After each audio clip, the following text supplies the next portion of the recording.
Það ætlum að halda áfram hérna í föstudagsþættinum sem við tökum upp hérna á R5 við Ráðhústorgið á Akureyri og nú ætlum við aðeins að fræðast tónleika sem að verða haldnir í maíbyrjun og kallast örlítið meiri diskant. Við verum náttúrulega að byrja á því, verið velkomin bæðið tvö. Já, takk fyrir. Þetta heiti örlítið meiri diskant. Hvaðan kemur þetta? Þetta frægsetning sem að Latti sett inn á plötu og talaði eins og Ingimar sagði þetta eitthvað tímann og þetta frægsetning. Þetta svona norrlenskt, kókibauk og örlítið meiri diskant. Já, þetta passa vel við. Já. En segjum mig frá tónleikunum, hvað eru þið nú að fara að stúrsast? Já, nú okkur dætti í huga að vera yfir upp svona lög frá ferli hljómsveitar Ingimars Eydal og þetta er dálítið langt tímabil, þannig að það er mörg að taka og mörg lög og þurfum að taka mörg út, þannig að svona við reyndum að velja svona sitt að hverju. Og þið eru komið með plani? Já, algjörlega. Ég held ég hafi byrjað á að setja niður hátt í 40 lög. Hvorki meira með þetta eru einhverju tugir laga sem að hljómsveitin hefur hljóðritað og mest þó á árunum svona 65, 67 og til 75. Og síðan fór maður náttúrulega að skera niður og þarna erum við með lög sem að voru gríðarlega vinsæl og eins lög sem að lítið hafa heyrst og það var frábært að fara í gegnum þetta allt saman. Já, ég trúi því. Og ég fór nú að leggjast í texta, taka textana niður og lendi þó í vandræðu með allavega eitt lag. Nú? Ég heyrði ekki nokkuð hvað Helena var að syngja. Það var svo ótrúlegt, sko. Ég hlustaði aftur og aftur.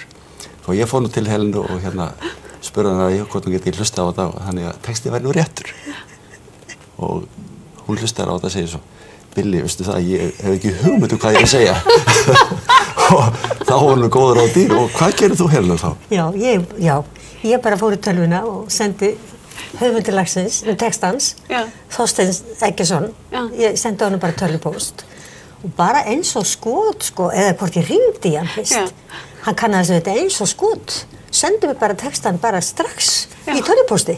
Og hver var texti? Almáttugur. Almáttugur, það veit ég ekki. Þetta er svona absúrt texti. Þetta lag heitir Fjölskyldan. Fjölskyldan fer í ferð. Og þetta er eitthvað svo, fer út á suður að þarna, við gátum ekki heyrt það. Þannig að þú sendir bara hundur, hvað var ég að syngja? Já, hvað var ég að segja? Já, hann var alveg hissað, þú sem syngur svo skýrt, ég er hissað, þú skulle ekki muna þetta og heyra þetta. En hann hafði þetta alltaf á hreinu að Þorsteinn. Já, alveg. Bara hefði ábyggilega flett bara upp í tölvunni á sér og ég var búin að fá tölvupóst eftir bara þetta í hálftíma. Já, nákvæmlega. Svona þegar maður getur tekið tæknina. Já. Það var ekki þannig í gamla daga. Þú fékkst þetta ekkert á e-mail. Þannig að þurfti svoleiðis að finna erlendu textana og hlusta á þetta aftur og það hét að pikka upp texta. Já. Þegar vorum að skrifa upp textana og gáttu stundum alls ekki heyrt hvað var verið að syngja. Eins og mann eftir einu Kings-lagi og við gáttum bara alls ekki heyrt hvað hann sagði og það endaði með því að Þorvaldur Halldórsson, hann söng Sitting on my öskubíl. Og svo þegar við sáum textan skrifaði hann einhvern tíma löngu seinna, þá stóð Sipping at my ice cold beer. Það var ekki takt náttúrulega að googla þetta bara. Það var ekki takt að gera, nei. Það var ekki takt að fara á netið á. Ekki bara lyrics.com eða eitthvað. Nei. Það þurfti bara að liggja yfir þessu hlusta. Sitting on my öskubíl. Já, sitting on my öskubíl. Það tók enginn eftir þessu. Það voru margir skröllið textanir í þá daga. En við fengum frábæra hljóðfæraleikara með okkur í þetta verkefni. Já. Og það var nú ekkert langt að segja þá.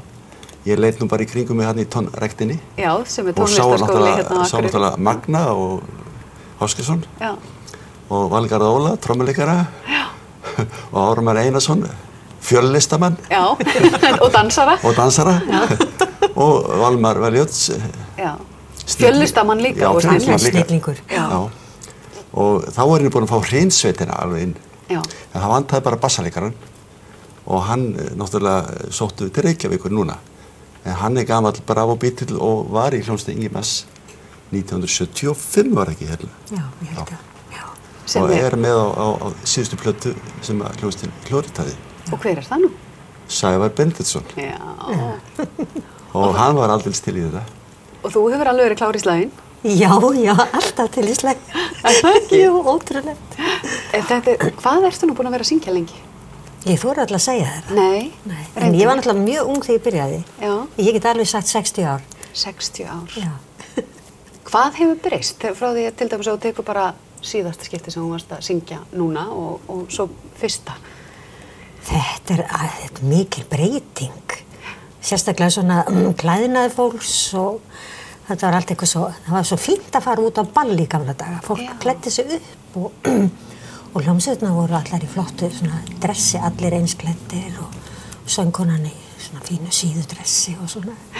Þetta er svona frjálslegra núna. Já, bara rifna gallabuxur og íþróttaskór. Já, fólk bara kemur í sínu fötum og það er ekkit endilega að punta sig upp til að fara á ball, það bara skreppur inn á öldurhús og þetta er svona frjálslegra. Nákvæmlega. En hlýtur að vera svolítið gaman að fara og gigga með henni Já, frábært alveg og náttúrulega ég var náttúrulega með henni í hljómsveitinni 1975 og fram á 1976 ársbyrjun og fram á vorið þar.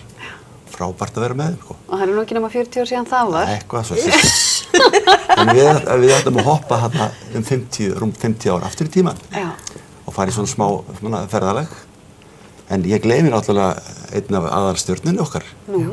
Þorvaldur Halldórsson verður náttúrulega með okkur í þessu öllu saman. Já. Og hann er alveg í ábúrslu og góðu formir núna. Já.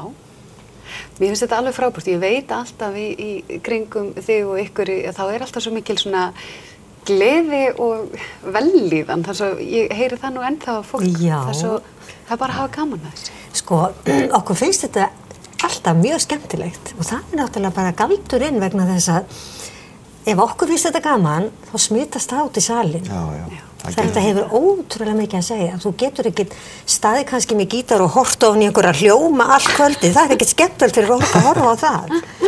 En að fólki sem er á sviðinu kunni sitt fag, kunni sína texta og kunni sín lög, horfa út í salin og brosi til fólks og svona, það er bara feedback. Gleði er líka smitandi. Já. Það er bara þannig. Það er allavega, það er í fyrsta lagi erfitt að vera í fílu og vera í tónlist. Það er ekki hægt. Mér finnst það ekki. Ég held ég þekki nú fáa sem er í fílu við að spila. Já, ég segi það líka. Það er lífsins ómögulegt.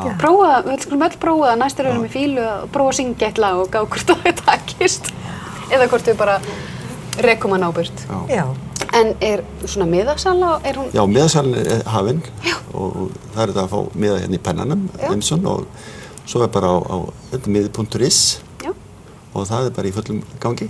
Yndislegt, gaman að fá okkur. Ég veit að það verður yndislegt hjá okkur. Já, þetta verður alveg bara frábært. Ég efast ekki það, það er bara þannig. Alltaf það sem þetta fólk kemur fram. En við höldum áfram í föstudagsþættinum eftir augnablik.